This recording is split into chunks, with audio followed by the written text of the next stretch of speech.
Assalamualaikum warahmatullahi wabarakatuh. Pemirsa Waalaikumsalam. podcast NU dimanapun berada, khususnya di Kabupaten Demak.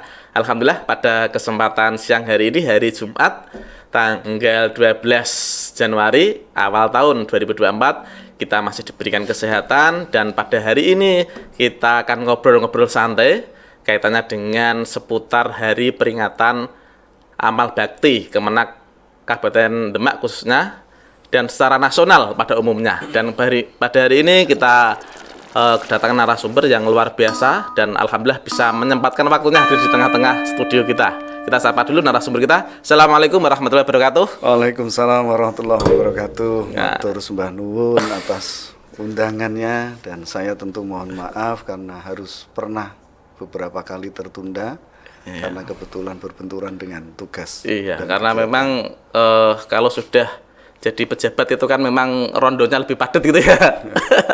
Sama saja. Ya. Gimana Pak kabarnya hari ini?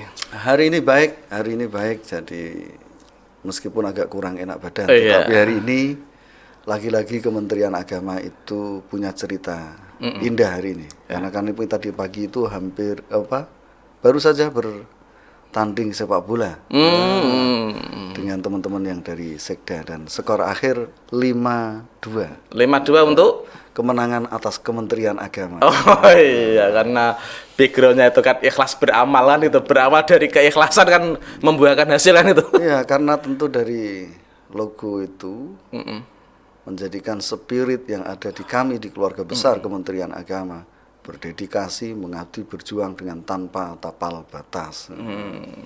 Dan prinsip lagi ya, pulang harus dengan membawa kemenangan. Kan? Iya betul. Saya dulu juga mulai pendidikan saya itu sebenarnya mulai MI, MTS, MAN, Wali Songo, tapi akhirnya berhijrah di Kementerian Pendidikan. Iya. Begini Pak, kalau kita boleh tahu, kebetulan bulan Januari ya, bulannya Kementerian Agama kalau tidak salah. Iya. Nah, kalau boleh kita tahu sedikit refleksi 2023 yang menjadi catatan, meskipun mohon maaf Pak Afif ini belum lama juga di Kementerian Agama Kabupaten Demak ya. Iya, Ya baru karena 7 bulan. Ya baru 7 bulan, belum ada genap 1 tahun. Iya. Tapi sebelumnya juga bagian Kementerian Agama di wilayah Provinsi Jawa Tengah kan gitu. Betul, Nah, bisa sedikit apa yang menjadi refleksi dan catatan tahun 2023 barangkali? Ya, tentu pada kesempatan ini ya kan saya menyapa semuanya warga masyarakat Demak yang bisa mendengar acara podcast bersama saya dengan Kang Rozak ini.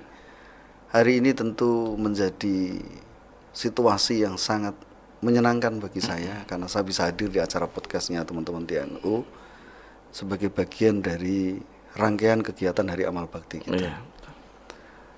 Tanggal 3 Januari tentu tanggal yang bersejarah bagi kita. Jadi di saat umat itu atau kita memperingati tahun baru secara Masehi, pada saat yang sama kita pasti akan memperingati hari lahirnya Kementerian Agama. Iya.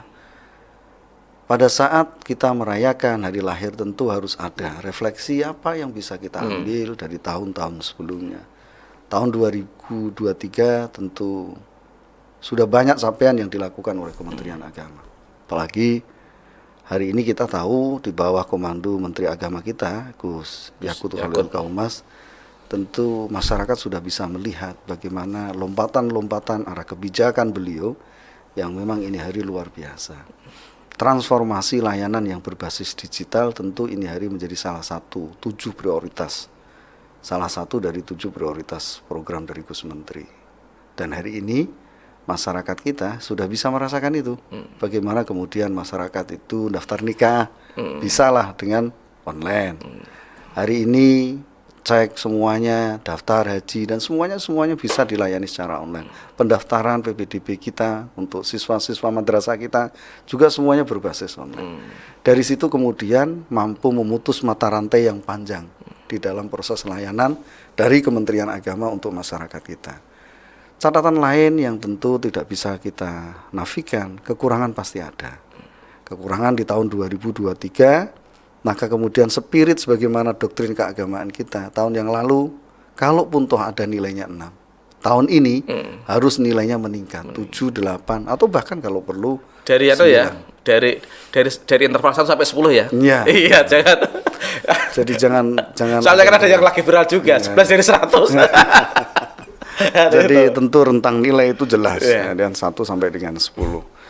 Tidak bisa kita pungkiri sisi kekurangan itu pasti ada, tetapi spirit bersama dengan Hari Amal Bakti kita yang ke-78 ini bagaimana kemudian memastikan Kementerian Agama bisa semakin lebih baik di masa-masa yang akan datang dalam konteks memberikan pengabdian kepada masyarakat.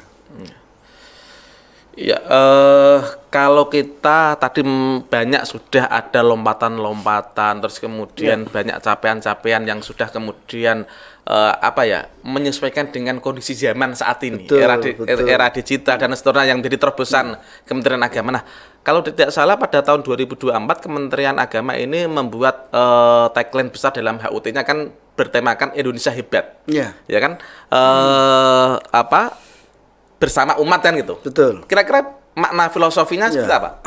Bicara tentang tagline besar kita, Indonesia Hebat Bersama Umat. Jadi negara ini tentu dibangun dari para pendiri bangsa ini itu betul-betul dengan pilar kebersamaan dari semua elemen yang ada pada saat itu. Maka kemudian spirit yang dipakai pada perayaan Hari Amal Bakti kita tentu kembali kepada lintasan sejarah itu. Tidak ada di antara kita itu punya mimpi Indonesia biar kecil aja, nggak ada. Semua mimpinya sama. Bagaimana memastikan Indonesia itu menjadi Indonesia yang semakin hebat, bahkan betul menjadi salah satu negara yang diperhitungkan dalam kontestasi regional maupun internasional. Maka ketika kami mengambil tema besarnya bersama dengan umat, maknanya umat itu tentu tidak dalam satu suku, tidak terus kemudian hanya satu bahasa, satu ras, atau bahkan nyuwun pangapunten hanya dengan satu agama. Tapi kemudian besarnya Indonesia itu harus di atas fondasi keberagaman. Keberagaman dalam konteks agama, keberagaman dalam konteks tradisi, kultur, bahasa, ras, dan seterusnya. Maka kalau hari ini Kementerian Agama ingin betul memberikan kontribusi yang terbaik untuk Kementerian Agama untuk Indonesia, mau tidak mau, irisannya harus dengan umat. Maka tidak bisa Kemenak itu akan berkontribusi untuk membesarkan Indonesia, kemudian kita meninggalkan umat. Maka pelibatan stakeholder, umat-umat yang ada di sekitar kita itu menjadi keniscayaan. Tidak bisa tidak.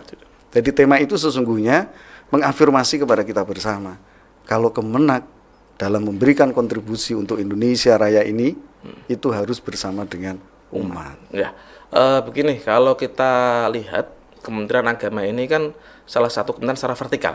Betul. Iya, jadi artinya komandonya langsung Gus Menteri kan gitu. Ya, nah, tadi Pak Afif sendiri sedikit menyinggung bagaimana kemudian kita tidak bisa meninggalkan umat. Nah, dan Pak Afif sendiri juga baru 7 bulan jadi kepala Kemenak di Kementerian Agama. Bisa coba dijelaskan kondisi keumatan Kabupaten Demak itu sendiri bagaimana, terus kemudian bagaimana Pak Afif dalam merangkul ya kan keberagaman yang ada di Demak, meskipun secara umum kita yakini bahwa di Demak ini sebenarnya sudah bukan heterogen, ada kehomogenitas. Homogenitas. Bagaimana upaya dan ikhtiar Pak Afif itu sendiri? Ya, bicara tentang bagaimana kemudian kita memastikan, ya, karena saya berada di Demak, Kementerian Agama bersama dengan umat yang ada di Demak bersama-sama untuk berkontribusi untuk negara ini. Lintasan sejarah sudah tidak bisa kita pungkiri. Demak, bagi saya dan bagi siapa saja lah hari ini masih yakin peradaban besar untuk Indonesia itu salah satu diantaranya adalah dalam lintasan sejarah itu adalah Kabupaten Demak. Dan tantangan bagi generasi kita saat ini adalah bagaimana kemudian mampu mengembalikan spirit yang pernah ada itu terulang kembali dan untuk terus di masa-masa yang akan datang. Maka kemudian kebersamaan umat ini menjadi keniscayaan. Dulu Kanjeng Sultan Fatah membangun kerajaan pada saat itu dan mampu kemudian menjadi diseminasi nilai-nilai ajaran agama pada saat itu tentu bersama dengan umat, nggak bisa dipungkiri. Maka potret yang hari ini ada dilihat di depan mata kita, adanya kelenteng, Iya. adanya gereja di pusat kota, itu menunjukkan bahwasanya yang itu berdekatan dengan Masjid Agung yang pada saat itu tentu menjadi pusat episentrumnya para wali. Itu menunjukkan kepada kita bersama bagaimana kemudian peninggalan sejarah itu bisa kita rasakan, bisa kita lihat kalau pada saat itu para wali itu menggandeng semuanya.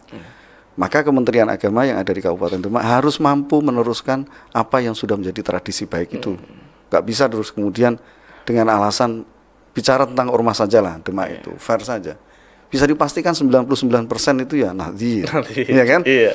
Tetapi apakah kemudian single majority ini kemudian akan bergerak dengan tanpa meninggalkan istilahnya meninggalkan umat? Justru tidak. Justru tantangan kita hari ini justru makin berat. Kenapa? Ini kita mayoritas, tetapi di luar sana ada kelompok-kelompok minoritas yang ada saat ini di Kabupaten Demak. Dan tanggung jawab mayoritas itu menurut saya adalah memberikan ruang, kesempatan, tempat yang senyaman-nyamannya bagi mereka yang minoritas tadi.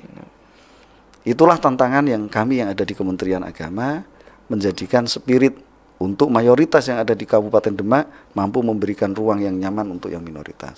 Terus bagaimana kemudian upaya yang akan dilakukan oleh Kementerian Agama Kabupaten Demak? Mohon maaf Kang Rozak. Iya.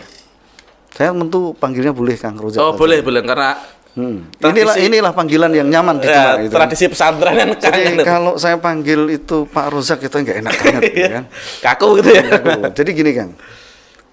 Hari ini Kementerian Agama Demak itu relatif agak berbeda dengan kemenak-kemenak yang ada di Jawa Tengah, bahkan di seluruh Indonesia. Kenapa? Kita itu memiliki aset yang luar biasa, yang semua orang tahu. Iya. Aset itu Betul. tidak bisa kita nafikan dalam lintasan sejarah. Itulah peninggalan salah satu yang bisa kita rasakan dari Kanjeng Sultan Fatah itu. Atas nama regulasi dan undang-undang memang itu dibebankan kepada kami di dalam konteks pengelolaan dari Kementerian Agama. Lah dari resources yang ada itu, sumber daya yang kita miliki itu sesungguhnya kita tidak hanya punya tanggung jawab menjaga saja, tetapi bagaimana kemudian resources sumber daya yang ada itu mampu didaya gunakan sebesar-besarnya untuk umat. Inilah tantangan berat siapapun yang jadikan kemenang di Kabupaten Demak. Betul. Pasti itu. Dan ketika kita tidak mampu memanfaatkan, mengelola dengan baik resources yang ada itu, ya mohon maaf, hasilnya ya pasti nggak akan bisa dirasakan oleh umat. Maka kemudian melalui acara ini keren menurut saya apa? Ada hal yang bisa disampaikan kepada umat kita. Resources yang dimiliki itu, saya berpikir ke depan. Bagaimana kemudian Sustainable Development Goal dari sektor BUMN. Ya, keberlanjutan daripada akses yang ada itu, sumber daya yang ada itu bisa dimanfaatkan, dirasakan oleh umat. Inilah tantangan berat kita. Jadi cara pandang yang dulu mungkin oleh para senior kita, BKM itu hanya bisa digunakan untuk bangun masjid saja, bangun musola saja. Sudah harus kita geser. Tantangan kita ke depan bukan hanya persoalan sarana prasarana ibadah, tetapi bagaimana kemudian ini hari soal kemiskinan, soal bagaimana keberlanjutan pendidikan bagi anak-anak kita, bagi generasi setelah kita. Bagaimana tentang keberlanjutan soal penguatan kesehatan generasi bagi anak-anak kita. Bagaimana kemudian kita menjaga keberlangsungan kondisi alam yang ada di Kabupaten Demak. Hal-hal yang tadi saya sampaikan itu sesungguhnya persoalan yang juga harus bisa diselesaikan oleh kami Kementerian Agama melalui salah satu sektornya adalah aset peninggalan Kanjeng Sultan Fatah itu. Jadi kalau Kang Rozak tanya, kira-kira apa sih yang bisa dilakukan oleh Kemenak? Oh banyak kan. Asal kita mau fair, kita mau jujur nih. Aset yang ada itu kita gunakan untuk dalam konteks SDGs-nya kita. Soal ekonomi. Coba saya cut sedikit karena ini Pak Hafiz sebenarnya saya tidak mau nyinggung masalah itu, tapi ternyata ada secara refleks. Boleh tidak kita publik masyarakat Demak khususnya karena memang itu kan juga meskipun sedikit demi sedikit sudah ada upaya dan ikhtiar yang kemudian kita hasilkan kemanfaatannya. Nah, boleh tidak kita tahu bahwa ada sebenarnya aset yang ditinggalkan itu berapa? Jadi dalam data hitungan yang bisa kami himpun, jadi ini agak sedikit dari keluar konteks hub kita, tetapi bicara tentang Kemenak Demak, irisan tentang Kemenak Demak itu, selain kita tentu akan mengoptimalkan ya kan peran fungsi di internal kita yang berbasis anggaran dalam konteks tadi Sustainable Development Goal untuk persoalan ekonomi, persoalan-persoalan keagamaan, persoalan-persoalan pendidikan. Ada hal lain yang bisa dimanfaatkan, yakni tadi BKM.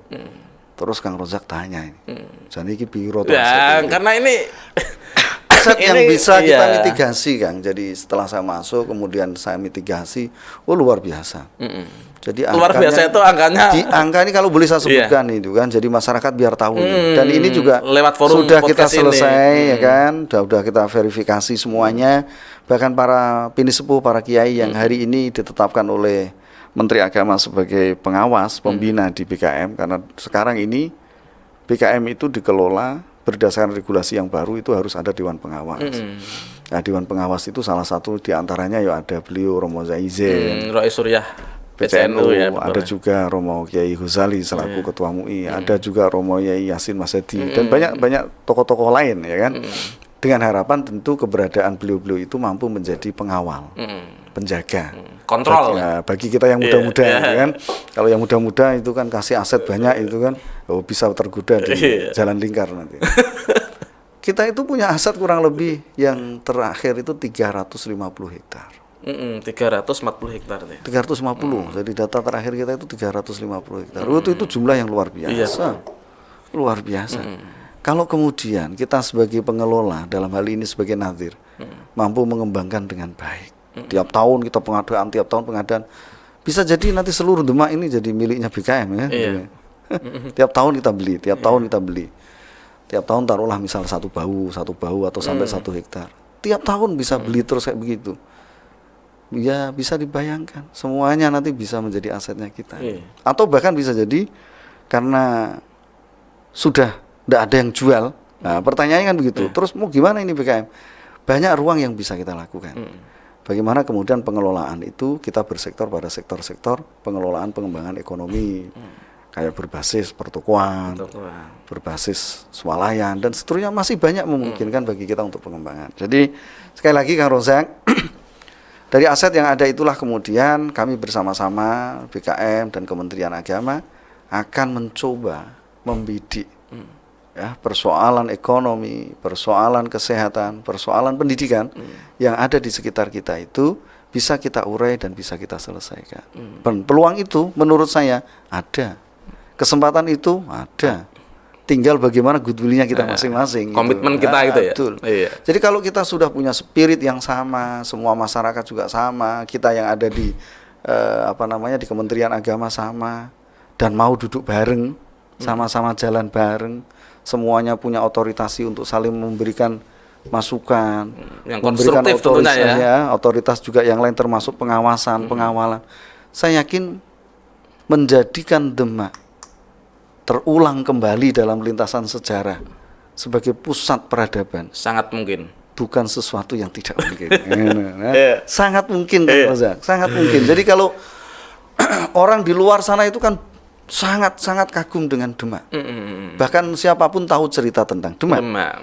Cerita teman Demak. Dan kita tentu yang hari ini menjadi bagian langsung dari Demak. Masa iya nggak ada keinginan untuk kembali menjadikan lintasan itu terulang kembali secara indah. Sudah menjadi kebanggaan ya. Betul. Harga Demak kan Jadi gitu ya. tidak hanya sebatas kita bangga punya cerita, sejarah, bukan. Tetapi kita kemudian bangga menjadi pelaku yang meneruskan sejarah itu terulang kembali. Kalau boleh tahu ini 350 hektar. Kalau kita konversikan menjadi rupiah per tahunnya itu kira dianggap berapa itu? Jadi kalau per bahu itu kami memang saat kemarin baru bisa laku di angka 5-8 juta sewanya. Sewanya hanya di angka itu. Tapi 350 itu tidak semuanya dalam bentuk persawahan. Ada berupa pekarangan-pekarangan. Yang kemudian di atasnya juga ada lembaga-lembaga pendidikan. Sehingga tidak semuanya bisa dikonversi dalam bentuk hitungan 1 tambah 1 sekian. Tapi secara umum tentu itulah potensi besar. Prinsip saya, inilah potensi yang tidak dimiliki oleh kabupaten kota lain. Dan potensi ini menjadi hak warga Kabupaten Demak dan sekitarnya. Jadi kalau ini bisa kita lakukan, saya yakin Kang, 10 tahun ke depan secara terbuka, transparan, akuntabel, maaf, saya yakin peradaban yang dimulai dari Demak bukan mimpi lagi. Bukan mimpi lagi, bener udah. Iya, karena mohon maaf ini kalau saya dulu waktu zaman kuliah ini kan BKM ini kan menjadi cukup magnet banyak masyarakat kan Iya, itu. iya. Bahkan ada ontran-ontran demo kan juga. Iya. Ya. Dan saya yakin kalaupun toh ada masyarakat yang hari ini butuh bertanya, itu hak mereka.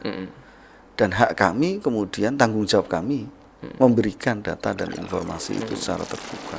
Karena dari situlah kemudian akuntabilitas itu akan terjaga, dan dari situ pula lah kemudian trust, kepercayaan dari masyarakat akan terbangun dengan baik. Kalau sudah begitu, mau jalan kayak apa? Dengan spirit yang sama tadi, mewujudkan peradaban terulang kembali, ya pasti semuanya pasti akan bergerak. Pasti itu. Masa iya sekarang misal Kang Rozak wis tahu, anggarannya juga tahu, potensi yang dimiliki jenengan tahu. Terus kemudian jenengan takjak bareng-bareng dengan target orientasi mengulang kembali membangun peradaban dari Demak untuk Indonesia, bahkan untuk dunia. Masa ora gelem. Ya kalau kita normatif pasti siap lah untuk Demak kan. Nah, begitu. Nah, itulah kemudian salah satu di antara yang hari ini itu menjadi tugas kami. Tugas kami yang ada di Kementerian Agama. Maka melalui Hari Amal Bakti inilah sesungguhnya kami ingin memastikan dan meyakinkan kepada umat yang ada di Kabupaten Demak, bahkan di seluruh Indonesia, kehadiran kami Kementerian Agama adalah sebesar-besarnya untuk kebersamaan umat, meningkatkan kesejahteraan umat dalam konteks keberagamaan, bahkan juga dalam konteks-konteks pendidikan yang lain. Oke, ini juga sudah, karena Kementerian Agama ini kan rumah besar, tapi di dalamnya itu kan banyak kamar. Betul, iya, betul. Pelayanan betul. tidak hanya fokus mengenai satu umat, termasuk ada juga dalam sisi pendidikan juga. Iya. Ya. Kemarin kalau tidak salah catatan saya di 2023 juga ada aksi heroik dari siswa yang kita cukup viral dulu di Kebun Agung gitu ya. Betul, betul. Nah, dan itu juga di bawah Kementerian Agama. Betul. Terus kemudian beberapa akhir tahun kemarin juga banyak viral juga anak-anak madrasah aliyah, entah negeri atau swasta, ya, terlibat aksi tawuran kan gitu. Fenomena ini seperti apa, dan kemudian antisipasi tahun 2024 itu bagaimana kira-kira? Ya, tentu 2023 kemarin saya masuk, beberapa saat bulan kemudian terus ada kejadian yang tentu atas nama pribadi dan lembaga, siapapun pelakunya, itu tentu harus kita kecam bersama. Gak benar kemudian atas dasar alasan apapun seorang murid itu kemudian melakukan kekerasan kepada gurunya. Entah siapapun yang salah, entah siapapun yang kemudian, ini hari kemudian kita tentu tidak mencari siapa yang benar dan siapa yang salah, tetapi itu menjadi pelajaran berharga, kontemplasi bagi kita bersama, memastikan hal yang seperti itu tentu tidak terulang. Kejadian yang terakhir di Guntur itu yang disebutkan ternyata ada beberapa anak madrasah. Walau kemudian setelah kami klarifikasi, anak madrasah itu kebetulan yang dia pakai motor dan disuruh mengantarkan teman SMK itu kan. Tapi terlepas daripada itu, inilah persoalan, inilah potret sosial kita. Jadi tidak bisa kita menganggap ini persoalan kecil, bukan. Inilah sesungguhnya bisa jadi gunung es. Ada persoalan-persoalan di dunia pendidikan kita yang sesungguhnya saya yakin persoalan itu bagian dari endapan atau muara akhir dari persoalan-persoalan sosial juga. Ada persoalan sosial kemasyarakatan, ada persoalan sosial rumah tangga. Terinterkoneksi gitu ya? Ya, artinya memang ini ada keterkaitan, baik itu di tengah masyarakat, baik itu di rumah tangga itu sendiri, yang kemudian ujungnya yang seperti kemarin terjadi di Pilangwetan. Maka kemudian kami memastikan kepada semua elemen tenaga pendidik dan kependidikan yang ada di Kementerian Agama di tahun 2024, kejadian di 2023 mari tidak boleh terulang. Dengan cara apa? Memastikan proses belajar mengajar itu berjalan secara aman dan nyaman. Dan yang kedua, memastikan madrasah bagi anak-anak kita itu adalah madrasah yang sehat. Sehat dalam artian sehat dari lingkungannya, bahkan juga termasuk sehat dari hal-hal yang tadi tidak boleh terulang kembali. Kalau kemudian ini bisa kita lakukan, semua elemen yang ada di Kementerian Agama bergandeng tangan dengan masyarakat, itu kan stakeholder yang terkait, sama-sama mengawal, mengamankan, ya kan, dan menjadikan madrasah ini sebagai madrasah yang aman dan sehat, saya yakin kejadian yang ada di Pelangwetan tidak akan terulang di masa yang akan datang. Memang kalau kemudian hanya dibebankan kepada kita ya berat. Kementerian Agama ansih gitu ya. Ansih berat. Tentu kita harus merangkul nih semua elemen, entah itu masyarakat, entah itu elemen yang terkecil di tengah masyarakat, keluarga. Jadi sehingga di tahun-tahun ini memang kita mencoba mengefektifkan bagaimana kemudian silaturahim antara lembaga pendidikan dengan orang tua. Itu penting. Agar kemudian orang tua itu juga tahu perkembangan anak didiknya, ya, putra-putrinya di madrasah itu kayak apa. Dari situ kemudian nanti akan bisa muncul ketahuan, oh ternyata progres, catatan, anak saya di madrasah kayak begini. Dari situlah kemudian nanti orang tua bisa masuk, memberikan atensi, perhatian. Jadi tidak terus narasinya itu sing penting wis tak sekolah ke, ya.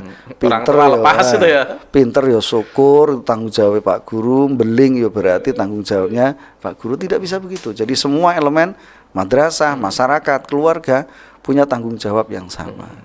Jadi keterkaitan, kerjasama dari 3 komponen yang tadi saya sampaikan, kami pemerintah melalui Kementerian Agama, masyarakat tentu, dan orang tua itu harus bersama-sama untuk ada perhatian, ada concern terkait dengan proses tumbuh kembang anak-anak mereka yang ada di madrasah.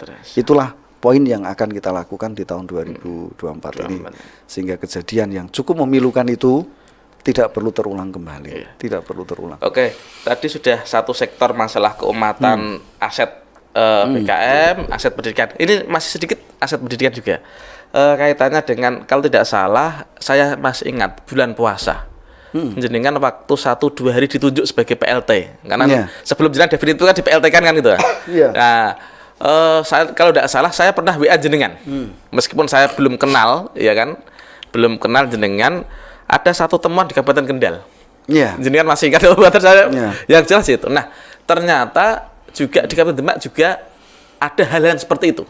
Misalnya atas nama, kita bicara mengenai misalnya iuran siswa, atas nama infak dan seterusnya. Ini kan kalau kata-kata infak ini kan terus kemudian orang itu kan tidak bisa banyak bicara kan gitu. Tapi ternyata masih banyak juga untuk ini dan seterusnya. Bisa mungkin klarifikasi atau mungkin statement yang bisa menjadi dasar masyarakat khususnya. Ya betul, tak bisa kita pungkiri itu. Jadi pemerintah hari ini untuk hadir sebagaimana amanat undang-undang di dalam pembukaan mencerdaskan, ya kan, anak bangsa itu tentu masih ada keterbatasan. Mau tidak mau hadirnya madrasah itu menjadi solusi dari keterbatasan itu. Keterbatasan itulah yang kemudian berpotensi masih ada infak-infak itu. Nggak mungkin madrasah ini bisa hidup sustainable, ya kan, kalau kemudian tidak ada sarana prasarana. Sementara madrasah untuk bisa mengembangkan sarana prasarana, apakah minta pemerintah? Pemerintah nggak sanggup betul, belum sanggup. Walau ke depan bisa jadi sanggup. Nah, agar kemudian sarana ini itu tersedia, proses belajar mengajar itu berjalan dengan baik, mau tidak mau memang harus ada partisipasi langsung dari masyarakat, dari orang tua didik, dari peserta itu. Nah, terus kemudian pendidikan sudah gratis, betul. Pendidikan sudah gratis. Wajib belajar. Dalam menjawab program wajib belajar itu. Sudah. Tapi sekali lagi Kang Rozak, ada hal lain yang tentu masyarakat harus bisa memahami. Penyelesaian program-program sarana fisik yang tidak bisa diselesaikan oleh pemerintah itu harus swadaya loh. Harus madrasah itu sendiri.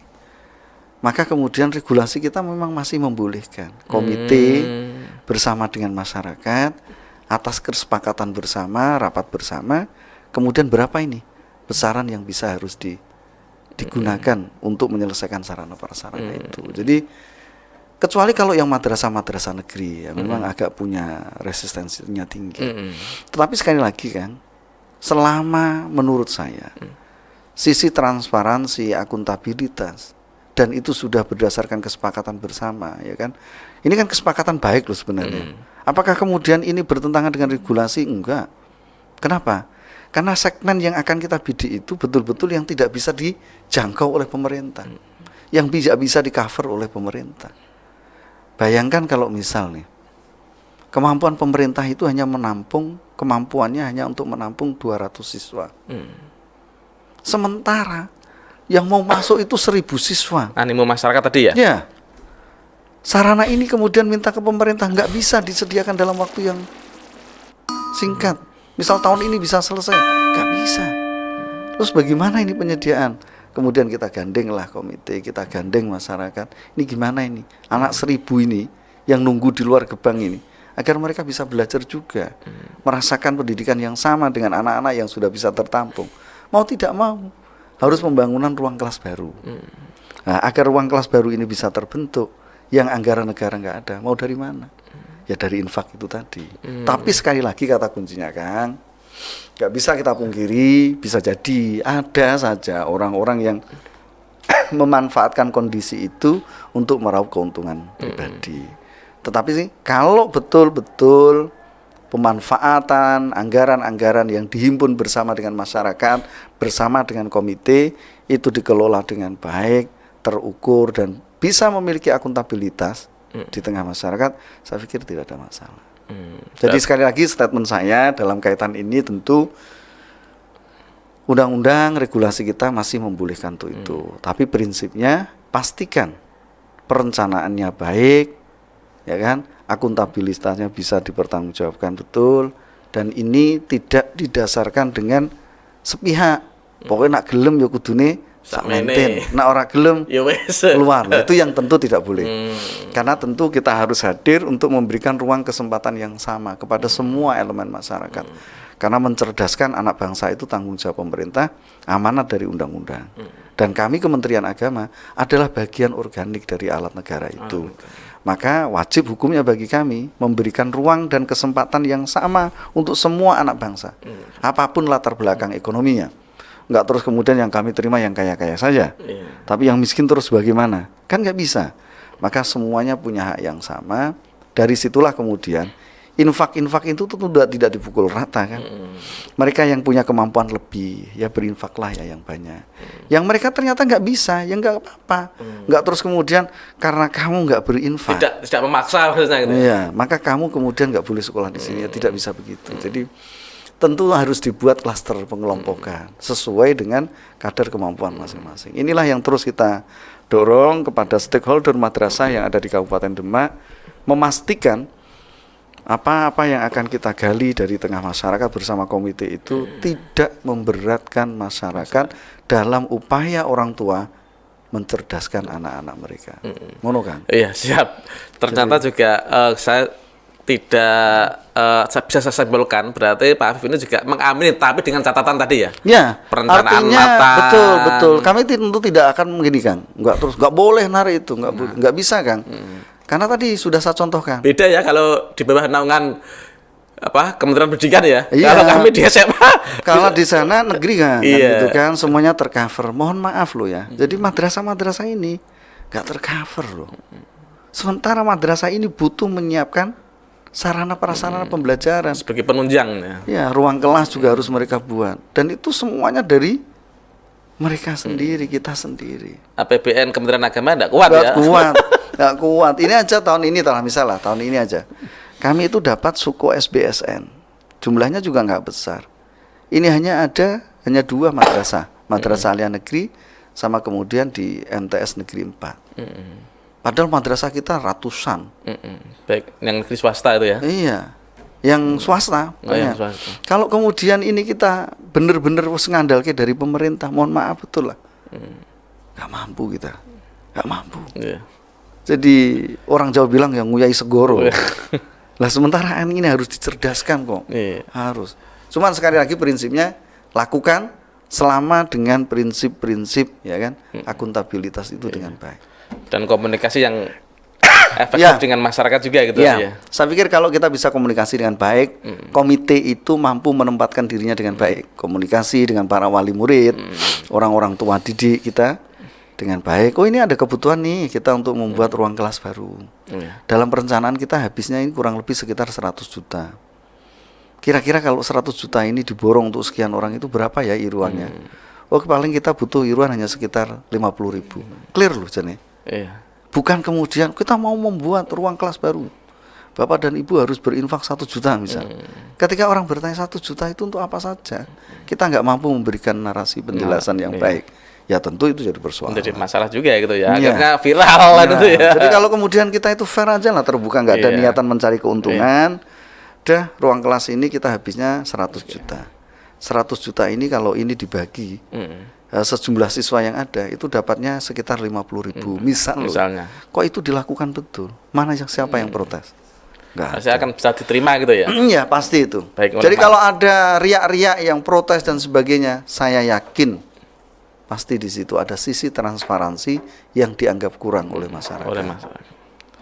Ya, begini, tadi sudah pendidikan juga sudah, karena Kementerian Agama ini kan banyak sekali ya umatnya. Tadi masalah dana backup juga sedikit di internal. Kemudian kita pengen juga barangkali ini sudah masuk kan tahapan-tahapan musim haji. Betul, ya, betul. Karena bagian daripada pelayanan umat dalam kami pengen upgrade sejauh mana persiapan Kementerian Agama dalam tahun 2024 ini yang kemarin kayaknya juga sudah diterbitkan kepres, baik BINE maupun kepres rincian biayanya. Bisa terima kasih. Jadi saat ini juga kami dalam proses bagaimana melayani jamaah haji kita. Alhamdulillah untuk tahun ini itu Kabupaten Demak mendapatkan kota yang paling besar. Jawa Tengah atau Indonesia? Jawa Tengah. Jadi kalau seluruh Indonesia ya relatif besar. Kita itu SOC Jawa Tengah itu kan relatif paling gede setelah Jakarta, ya kan? Jadi jumlah kita itu paling gede setelah Jakarta. Kita hari ini itu akan dapat kurang lebih ya 2.000 lebih ya. Hampir kalau data kita ya 2.100-an lebih. Itu tentu jumlah yang paling besar di Jawa Tengah. Agar kemudian layanan ini mampu berjalan dengan baik, kami sudah lakukan langkah-langkah percepatan itu. Hari ini tentu kita saat ini sudah tahapan proses biaya pelunasan. Sebelum itu kebijakan oleh pemerintah melalui Menteri Agama, jamaah itu dinyatakan bisa melakukan pelunasan kalau sudah dinyatakan istitoah dalam konteks kesehatan. Menjawab itu, tahun yang lalu kita sudah langsung bergerak itu. Jadi masyarakat itu kita siapkan rumah sakit, 5 rumah sakit yang ada di Kabupaten Demak untuk memberikan fasilitasi layanan itu. Jadi alhamdulillah dari sekian ribu jamaah itu sudah melakukan pemeriksaan kesehatan. Hari ini tinggal adalah proses upload data-data dari hasil pemeriksaan MCU itu. Dari situlah kemudian kalau jamaah dinyatakan istitoah dia bisa melakukan pelunasan. Nah, tentu hari ini masyarakat bertanya, berapa sih yang harus dibayarkan oleh masyarakat kita? Ya sebagaimana yang sudah dirilis, tentu pada saat ini biaya adalah 59 juta, terus nanti dipotong dengan biaya setor awal oleh jamaah, berarti 25 juta. Berarti kira-kira ya jamaah saat ini perlu menyiapkan anggaran di angka 33 juta. Ya, 33 jutaan itu. Itulah yang tentu poin yang harus saya sampaikan dan yang perlu juga diketahui oleh Panjenengan Kang Rozak dan masyarakat juga. Saat ini layanan paspor bagi masyarakat Demak nggak perlu harus datang ke kantor imigrasi. Ya, sudah kita upayakan untuk kemudian kantor imigrasi itu bisa datang ke Kabupaten Demak. Kementerian Agama itu ya? Di Kementerian Agama. Itu harapannya juga salah satu dari upaya kita memberikan kemudahan kepada masyarakat. Bayangkan kalau wis tuwa, wong kampung, wong tuwa, rumahnya di daerah pedalaman sana, sekelenting misalnya kan, dia harus ke darat aja butuh naik perahu, kan. Nanti dari sana harus menuju ke Semarang, dia juga nggak bisa naik motor dewe. Mau tidak mau kan pasti harus diantarkan putranya atau cucunya bahkan gitu. Repot pasti. Menjawab itulah kemudian kami yang ada di Kabupaten Demak mencoba memberikan fasilitasi. Kita undang teman-teman dari imigrasi cukup di sini. Jadi itulah bagian dari salah satu yang bisa kita lakukan untuk betul-betul sebagaimana tagline di Kementerian Agama, khidmatul hujat syaraful lana. Jadi melayani jamaah haji itu benar-benar menjadi kemuliaan bagi kita bersama. Itulah gambaran tentang haji kita dan kita berharap di tahun ini proses layanan haji dari awal sampai akhir nanti bisa berjalan dengan lancar sebagaimana tahun-tahun sebelumnya. Karena tahun sebelumnya itu kita juga terbanyak 1.700-an ya. Tahun ini meningkatnya luar biasa. Dan ada kata kunci yang harus diketahui oleh masyarakat dan Kang Rozak. jamaah haji itu persoalannya pasti tidak akan pernah selesai. Orang 2000 itu berarti 2000 persoalan. Bener kan? Saya dengan Kang Rozak itu pasti persoalannya beda. Pasti saya punya persoalan, Kang Rozak punya persoalan. Maka 2000 jamaah bisa dipastikan persoalannya 2000. Dan memberangkatkan 5 orang dengan 2000 orang itu kan sama saja sebenarnya kan. Dan memberangkatkan dengan kolosal sebanyak ini dengan kondisi jamaah lansia kita makin banyak. Itu bukan persoalan yang sederhana. Tetapi alhamdulillah hari ini kita bisa melihat dan mendengar capaian penilaian Kantor Layanan Haji Indonesia itu luar biasa sudah bagus. Dan tentu kita punya tanggung jawab menjaga tradisi yang sudah baik, nilai-nilai yang selama ini sudah baik ya kita pertahankan. Dan insya Allah doa restu Kang Rozak dan semua masyarakat Kabupaten Demak, tahun ini layanan haji kita bisa berjalan dengan baik, dengan lancar, mampu menghantarkan jamaah kita, masyarakat kita untuk beribadah di tanah suci dan kundur kembali dalam kondisi yang sehat dan mendapatkan predikat haji yang mabrur. Ya.